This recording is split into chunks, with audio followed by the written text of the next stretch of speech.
in the close-up, and I thought, who's that guy? He's amazing. Of course, you couldn't keep the blue eyes. You had to trade him out. So I changed the color of his eyes to brown and all that stuff, so it looked like he came from the region. Right. But amazing. What he already had a quality, an ethereal kind of otherworldliness, space cadet quality. Yeah. And he's still kind of like that. He's still like, wow. Yeah, I wish I had met him, or I haven't met him still, but I wish I'd seen him before and then after. You know, to see, like, what did that role change him?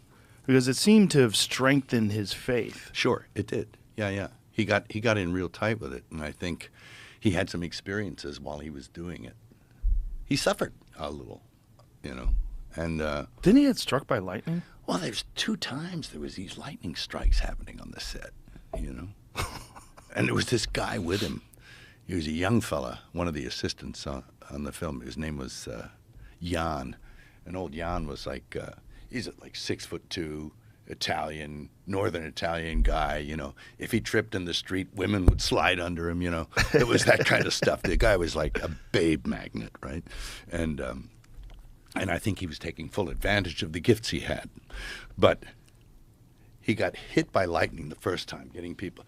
We were out on the hill and there was a lightning storm, like with the crosses and stuff. Oh, Jesus. And this guy called Chieppo, he was a grip, and he never spoke a word to me the whole time. He's just a quiet kind of guy. And I figured, he doesn't know English, so, you know.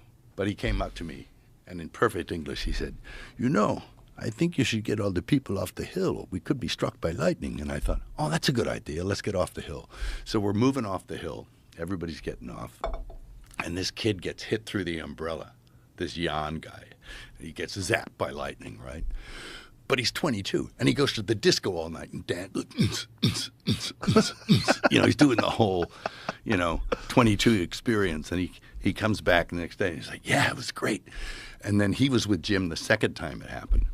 But this time, I found him in a Fiat Bambino with his knees up around his ears, like waiting for the third strike. He was like, this just doesn't happen twice in the third strike. And he says, I have to change my life. He was like, so it was pretty funny. Filming that movie must have had a profound effect on a lot of people, right? It did, yeah. Because you were doing something that wasn't just a film. It was... Yeah, verite kind of. Yeah. And it was strengthening people's faith. That film was profound success. And a lot of people dismissed the idea of it even. Yes. You know, especially in Hollywood. I mean, you had to self-fund all that, right? Yes, it was self-funded, and it was a very strange experience, that one, because I put the money in, and I thought, well, maybe I'll break even. And it was, then I got these messages back. All the majors wouldn't distribute it.